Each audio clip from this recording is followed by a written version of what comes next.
The comment section is not only full of Destiny fans who we've managed to provoke, but now we run the risk of the most rabid fan base on the internet. We run the risk of provoking the Stoolies who have arrived here on the Will Kane Show because of the presence now of Bill Cotter. Billy Football, what's up? How are you? Will? Thanks for having me. I don't know. Is it Mr. Cotter now? I don't even know what to do here. Billy Football, Mr. Cotter. Call me Bill. What do we do, Billy? All right. Hey, did you go by Will back in college and now you're Bill? So throughout my life, I've been William to my parents, Will to my friends, Bill to other people, Billy to a lot of people. So, whatever floats. You're a Will, so you understand. When did you go from William that's to why Will? I asked. It's a big move. Yeah. Never was William. In fact, the name is Williams. It's my mom's maiden name, but I just went by my middle name since I was a kid. But I've never the changing your own name. Like I have a son, a Charlie. At some point, does Charlie grow up and be like, I got to be an adult, so now I'm Charles? I don't know, but I think it's a bold move for somebody to go, Will stayed in college. Now I'm Bill. Well, it was actually Billy in college, really. So, gotta cut the funny business. It's Bill now.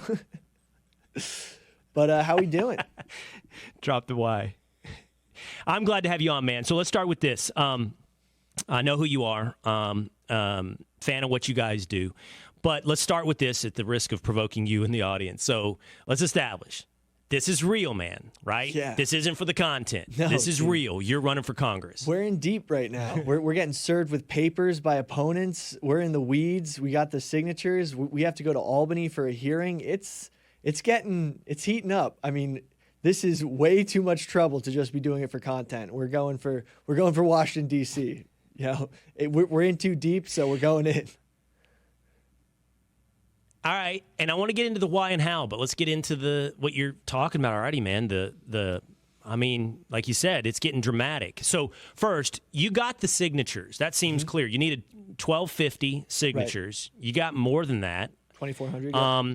But it seems like the first fight, Bill, is that your challenger, your main challenger, and maybe the Nassau County Republican Party are challenging the signatures. Is that the first fight here? Not just you, by the way. All the other four candidates behind the quote-unquote established leader? Yeah, exactly. So basically we cleared all federal standards, all state standards, sent the signatures up to Albany. We're good. And then in the final hour probably, they could have submitted it. They submitted a challenge to get every single candidate off the ballot except their guy, who I don't even want to mention because he's getting way too much press from this. So, and now I've just been gotten a follow-up suit in the courts, not just a challenge to the ballot, but in, I guess, civil court, right, from the actual candidate directly at me that was served. Never been served before. It's a fun experience, kind of, but it's nothing like Pineapple Express. And so now we're going to be dealing with two court cases. It's a two-front war now. So you know what? Honestly, this has become, I had my reasons to get into this, but now I'm just getting more and more reasons because as an outsider to politics, as a lot of people know, this isn't democracy. This is something different. This is nothing that our founding fathers intended it to be. And we're going to take this fight and we're going to run with it because, I want to usher in a new era of transparent politics. And I've been very transparent about my campaign, every level, and the new generation deserves that transparency that old politicians, and as we've seen, operate in the darkness. I operate in the light. I'm not, suing people to try to get them off the ballot. I may be using all the means I have to try to, make this individual's life, hell for doing that. But it's insane. What does that mean? Well, he's getting a little hard time on Twitter, but basically, New York the State. Stoolies have been marshaled. They just saw the situation and reacted accordingly. New York State has the least amount of protested primaries in the country. So compared to New Jersey, which has 85% of all primaries, there are multiple candidates running, democracy, people vote for them. New York State only has 35%. And this is relative to other states like Illinois that have 69%. California also has 69%. So New York, out of all the states in the union, has one of the lowest amount of contested primaries where individuals are selected by local organizations as opposed to voted in by registered people of that party in that district, which that's a problem. All right. It is a problem. I don't want the whole stump speech in one answer now. I got a lot I want to ask you about here. And by the way, you're tempted to go, I'm listening, and I've listened to a lot of politicians. You're not just hitting your talking points. At first, I thought you were going to say you've been provoked in the real Dave Portnoy mentored style. Now you've made me mad. Before I wanted to fix America, but now you made me mad. But no, you pivoted to transparency and the founding fathers, and I was like, wow, okay, better take Billy football seriously here. This is not talking points. This is stuff. Last guy who didn't got knocked out because we can't brush. That's another story. What's that? Last guy who didn't take me seriously got knocked out. Yeah. You're talking about Ken Seiko. Yeah.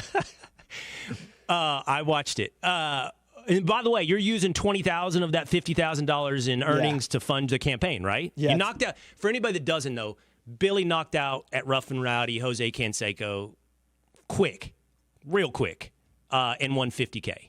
Yeah, crazy. Now I'm in another crazy scenario. So, well, they're connected in one way. So yeah, I put up $20K of my own money to start this campaign, and we received tons of donations to the cause. And we used that limited amount of money to get on the ballot. We ran an extremely resourceful grassroots campaign, and unfortunately, I'm now seeing why you need to raise a lot more money because you might get on a two-front war with 2 court cases and having to campaign. So. All right, so I want to talk about both those two wars real quick. Mm-hmm. So let's go with the first one, the one that happened first. So what are they saying? That your signatures are bogus? They're not real signatures? What's their allegation here? There's several allegations. Basically, they've disqualified 15 under their lawsuit. They've disqualified 1,500 of the 2,400 signatures, basically saying only 700-ish are valid because of various issues. They're saying that some people are not registered. Some people put illegible signatures, illegible names, illegible addresses, basically completely arbitrary, striking off signatures from the ballot, which we're going to now have to go through and be like, that's a 9, that's not a P. Just totally arbitrary stuff that they've been throwing. And this has been their playbook for years. And I'm probably one of the first people to bring light to how ridiculous of a process this is. And even though it's legal, it's not right, and it's not democracy. And it's a unique situation in New York State. And you said it's not just you, by the way. It's all the challengers to the front runner had their signatures challenged, and his signatures have not. However, whatever he did to get on the ballot, challenged. I assume it involved at least some signatures. Yeah. Never got challenged. We don't know. He might not even have any signatures. But he wasn't challenged, and no one sent a lawsuit against him. So he did it at the last second before the deadline. And if that's how he wants to win the race, I don't see how you can set yourself up for the general election and think that no one's going to call you out on those actions. And, you were anointed, you were selected, not elected. So it's an interesting situation that is impacting not just this race and not just New York State, but it's probably happening all across the country. And I think it's a microcosm of much larger issues that we need to deal with in politics, especially in this day and age. Yeah. Okay, so tell me about the second front of the war, because you said it just happened. You just got served. First of all, I want to hear what it was like. You said it's not like Pineapple Express. But I saw you posted it on Twitter too, but you haven't said what that's about. What'd you get served for? To then challenge my signatures and challenge me off the ballot in not just in Albany and not just for a federal hearing, but for I think it's technically civil court. So basically doubling the lawyer fees, doubling the resources needed to try to ensure we stay on the ballot. And we're still currently on the ballot. So we're not budging. We're going to stick our heels in and, fight this because it's honestly completely ridiculous and this might turn out to be a Supreme Court case. So I can't believe I'm saying that I'm in the middle of this, but hey, we might get a Cotter versus Board of Elections going. So who knows? So real quick, I mean, I'm being serious. I am taking you serious. That's going to your point, can you get this done? Can you survive the signature challenge? Do you have the money to do it, to pay the attorneys in time to remain on the ballot? So we're working with some guys who are pro bono. Hopefully, if you go to billcotterforcongress.com, if you want to donate to the cause, because a lot of people are waking up to the exact, the swamp's not just in D.C. There's many swamps around America, and they're all kind of connected in some sort of way. And saying that now, it's sort of like, seeing it firsthand, I'm like, oh my God. Like when people are talking about this, when people are talking about how kind of corrupt this is, I always thought it was more of a straw man argument to justify, to be like the underdog, but it is something that is a huge issue in our country and something that we really need to start, like, if we usher in this new transparent age, more young people get involved in politics, use communications, use social media like young people do, it's going to allow a lot of this stuff that goes on in the dark to come to the light. And I think, for the betterment of our nation and for the continuance of our democracy, it's something that's essential that we do. So. And you didn't say what it was like to be served. So to be served is, some guy shows up with a FedEx box and says, "Oh, I'm FedEx." And I'm like, "You're not FedEx. You're rolling up in a pickup truck, unmarked, and you don't have a FedEx outfit on." And then he keeps ringing your doorbell. "I'm FedEx. I'm FedEx." I'm like, "You're not FedEx. Like, what are you doing?" And I'm wringing my head. I mean, you just had a streamer on. There's my address you can find if you really try hard, you could find it. So I'm skeptical. Like, what's going on right now? Long Island politics has some history with criminal activity. So I'm like, is something weird going on right now? And this guy just keeps ringing my doorbell. So I run out there and I'm just like, okay, we're going to confront this head on. The guy's like, "Are you Bill Cotter? Are you Bill Cotter?" And I'm like, why do you need to know? And he goes, "Are you Bill Cotter?" And I just see this black Sharpie written Bill Cotter on a FedEx box. And I'm like, that's not how FedEx delivers packages. They don't just write your name and nothing else on a package. So I'm skeptical. I'm like, am I about to be delivered a bomb right now? Like, what's going on? So then I literally, and me and the guy who was serving me laughed about this after. I just grabbed the box, opened it right in front of him, realized it's a bunch of papers because it was pretty heavy. It was a 400 stack. It was a 400 page stack of papers. I have a picture of it.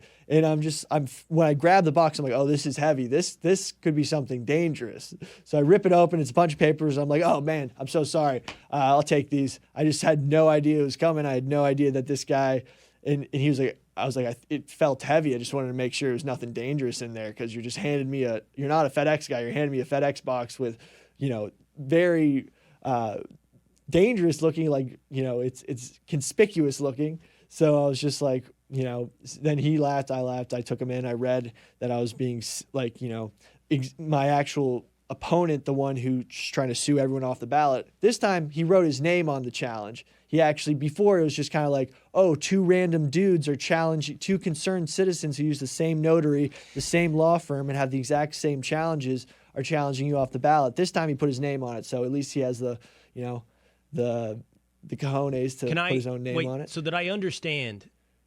So I understand your thought process. So, by the way, we'll get into this in just a moment. Big defender of the Second Amendment. This is a big Second Amendment potential situation. Like, you don't know what's going on here. You don't know who's at your door, right? So, but I'm assuming you weren't armed. But so your thought process was, though, could be a criminal. So what I'm going to do is rip it open real quick, and if it's a bomb, I go, you go. No, I'm taking us both down. I throw it at you. Was it a suicide opening? No, it was just I throw it as fast as I can, and then turn around. and then you and the processor laughed and had beers about it afterwards. That's incredible. Yeah, I mean, my life has had some pretty weird happenstance stuff happen in it. Just like sometimes I feel like I'm living the plot of Forrest Gump. But so who knows? You can expect anything at every turn. All right, so I asked you at the beginning, and I think it's a legitimate question because I know who you are, and I know what you guys do. And I asked you, it's not for content, it's real. And you said it's absolutely real. And I appreciate that you said the last guy that didn't take me seriously got knocked out. Jose Canseco. But I am curious then, with it being real, Bill, like, we'll get into what you believe in a minute, but I'm really curious about when you decided to do this and why. Like, in the beginning, was it content, or was there some moment you like, no, from the beginning this was real and here's why? I mean, honestly, I've always had a passion for public service. My grandfather was NYPD. I've had a couple, way back down the line, ancestors who were in Congress, who were naval admirals and stuff like that. So service, and I've had probably a relative that served in every single war in United States history. So public service has always been the forefront of my mind. I kind of saw that I had the possibility to both run for Congress and keep my job. That's a big hurdle for a lot of people who try to run for public office. The first spark of it was when when you turned 18, you're like, oh, I can drive. Well, you turn 16, you can get your permit. 18, you get your real license. And 21 is a big landmark. Is that how it is in New York? Yeah, that is what it is in New York. And then 21 is a big landmark. And then, after that, it's kind of like, oh, you don't unlock some new freedom after every age. And then I was looking up, okay, 25, what can you do? You can rent a car without extra fees. Oh, you can run for Congress. And I was like, oh, like that's the first spark of it. Like, oh, I'm eligible for some pretty serious office. So I was thinking about it. And then what really sparked it was sort of the situation around New York, the New York metro area right now. The city and outside the city I grew up in has changed dramatically. It's without a shadow of doubt, and stuff I see in front of my face every day. The situation has really deteriorated. It is not the city I grew up in. I'm now seeing this whole idea of, New York City was bad in the 1980s. There was tons of crime, and, but we've gotten better since then. I sort of saw myself on the sidelines of something, and I didn't want to be part of the generation that let a backslide happen. And I wanted to get involved. I mean, COVID really impacted young people, and we saw a lot of elected officials affect our lives in huge ways. People in if you were in high school then, a lot of key marks of the American childhood, prom got canceled and whatnot. College kids got sent home. So a lot of young people kind of woke up to the fact that, hey, wait a second, we're sort of being robbed because of elected officials not even taking our interests and opinions into mind. And, then you start on that rabbit hole and you realize, oh, wait, they're stacking up debt and they're stacking up overspending that they're going to be long gone by the time that we're going to be left with the bill. And you start to look into this and realize, oh, wait, we need young people to get involved in Congress. We need young people to get involved in government because, if we don't, we have cost of living being raised. Most people are working jobs with wages that haven't grown in the past 20 years. Meanwhile, the cost of living is going through the roof.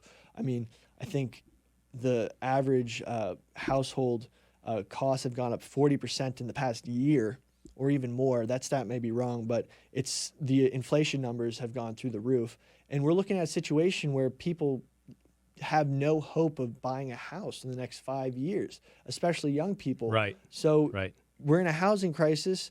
We're in a lack of wage growth. Everyone's savings are being robbed by inflation.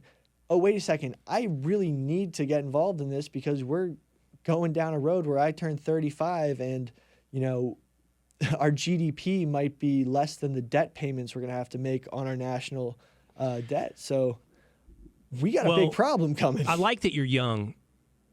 Well, I like that you're young and you get a lot of these issues because, to be honest, they're real and they affect people and they're boring. Like, you want to talk about GDP? Like, I just lost thousands of viewers. I'm joking, but I'm serious. Like, people, like, I've done this for a long time, Bill. I've done it in sports. I've done it. People just get bored with like things that really matter, and that's the truth. But one thing that you said to the New York Post, I believe, which I found fascinating, you said a tipping point was Randall's Island, full of illegal immigrant shelters. And Randall's Island, for people that aren't in New York, is like a huge recreational facility with soccer fields. My boys grew up playing soccer at Randall's Island. Yeah. And it's just like, it's the place where everybody in New York can go and play baseball, football, soccer, whatever. And now, at least a portion of it's a huge illegal immigrant shelter. And that's real quality of life stuff that, as you point out, you can see changing before your eyes in New York City. Yeah. And with that, even though it's a portion, only a portion is where the actual camp is, it's not like those people are contained to that spot. They're going everywhere. There's been games canceled. You see people on Twitter talk about how their son's soccer game got canceled because there was a guy who wouldn't get off the pitch, the field, and it's all sorts of stuff. Just nice. Sort of robbing. That was supposed to be a place you could drop your kid off to play a doubleheader baseball game, and if you had other things to do, so you could go and come back. But now, you can't leave your kid for 2 seconds because there's people that we did not vet who got through the southern border, and we don't know their criminal history. We don't know if they're there if they came to America not with the American dream in mind. And trust me, I know, like, our nation's been founded by immigrants, well-meaning immigrants looking for the American dream. But we're in a situation where, we need to figure out who all these individuals are, what their intentions are, and give them an easy path to citizenship in one way, but just ensure there is a system they have to go through to get citizenship. Just a system in general, just some sort of processing facility, some sort of containment of this total unregulated, honestly, cartel-controlled border. So it's a huge issue. I went to your site, man, and I looked at all your issues on your site. And, well, first of all, you're running as a Republican, and so good luck in your future in sports media as someone who can speak directly to that environment. But you'll be fine. You've always been an outsider and independent. But your issues that you're into are, on one hand, I would say, I like everything you're saying a lot, and they're kind of standard Republican on a lot of them, meaning you're worried about government spending, you're worried about inflation, you're worried about the Second Amendment. But then there's some things that you're also bringing to the table that maybe have a reflection of you being young. Like, one of the things you're pointing out is you want to hold Big Pharma accountable, which is an interesting thing to say and a position to hold. And another one is what you brought up a minute ago, the housing crisis, which particularly affects your generation with high interest rates accompanying high housing prices. How do you ever, and by the way, low inventory in stock, how do you ever get in? And so I think you got some really interesting stuff. And I'm saying this sincerely. You got some really interesting stuff that you're advocating for I think I wouldn't hear from most people in sports media, but that you have chosen to run for as a Republican in New York. Yeah, a lot of those issues, especially the Big Pharma piece, that has a lot to do with mental health, the opioid crisis, and a host of other issues that my generation has been hugely impacted by. If you ask anyone from, my age group, everyone knows someone who's been affected by the opioid crisis, knows someone who's succumbed to the overdose, someone's impacted. And that's something that Big Pharma is being held accountable, just like some people in Congress are being held accountable when they violate the Stock Act, like Tom Suozzi. But they haven't really had to pay for the huge generational systemic impact that the opioid crisis has had on this country. And it's gotten way worse since COVID. We were on a positive trajectory with overdose rates going down, pill distribution was being lowered, but we've rebounded in such a way that there might have been so many people who died due to the basically the shutdowns during COVID and succumbed to auxiliary things such as opioid overdose because of mental health issues, because they were not able to go out. So you have a bunch of young Americans who lost their lives because of government overstepping to prevent the loss of life. But hey, we'll save this many people who won't die of COVID. But hey, all these hundreds of thousands of people are going to die of opioid overdoses. That needs to be, we need to sort of point that out and be like, hey, can we hold these companies who made billions of dollars off of the deaths of so many Americans? Have they really been held accountable besides a couple $1 million fines here and there? Well, in your generation, opioid's one thing. But your generation, and we can see the stats on this, there's a whole host of drugs they're taking under the advisement of Big Pharma. Yeah. I don't know. I think it's like 40? A huge percentage of your generation is on something. Yes. Antidepressant, ADHD, something, on something. And part of that is because... and I think that's hugely concerning. It's hugely concerning because you have so many kids and so many like people my age, where it's like they're not trying to find a solution. They just want to find users forever. And, that might come to a total, I might not be informed enough on this topic, but, the mental health crisis in our country is something that is having a huge impact on the next generation, a huge impact on, our function as a society with many topics, be it, gun control, be it a host of things. So why aren't we trying to find solutions instead of trying to find consumers? And Big Pharma has been geared towards profit, right. and they've lost their original founding, the original nuance of medicine, which is to help people. So, that's probably a huge other issue that is going to be hard to tackle, but someone's got to be like, hey, take the first steps. Well, again, I like all the issues you're talking about. So here's what I'd say. Like, I would wish two things for you, okay? If you win, I hope you stay strong, because that place will co-opt you and turn you into something that you haven't been in your life, which is independent. That place, Washington, D.C., will turn you into a creature like everyone else. But I do think you have a level of independence as exhibited by your career and the fact that you're even doing this as a Republican in sports media that shows maybe you can withstand that pressure. So if you win, I wish that for you. If you lose, or you get kicked off the ballots, or you get boxed out, I hope you keep talking.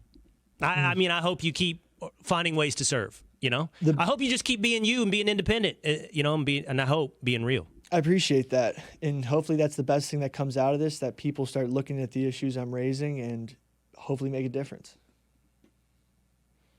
All right. Bill Cotter, Billy Football of Barstool. I guess I might have assumed that I'd run into you in some capacity, but I never thought it would be like this, as you running for Congress in NY3. So I wish you luck, man. Thanks for coming in and doing this. This was fun. Appreciate it. Hey, wait. Before you go, if you're going to be a good politician, you got to plug that website one more time, Billy. Congress.com. I snuck one in there. Say it again. For Congress.com. Yeah, that's right. Trust me. I can do a 3-minute interview on Fox and Friends, and I'll hear about their website 3 times in 3 minutes. So Bill Cotter, now you got it 3 times in That's 20 Cotter minutes. with a C. Welcome back with a C. Make it 4. Make it 4. All right. Thanks, Billy.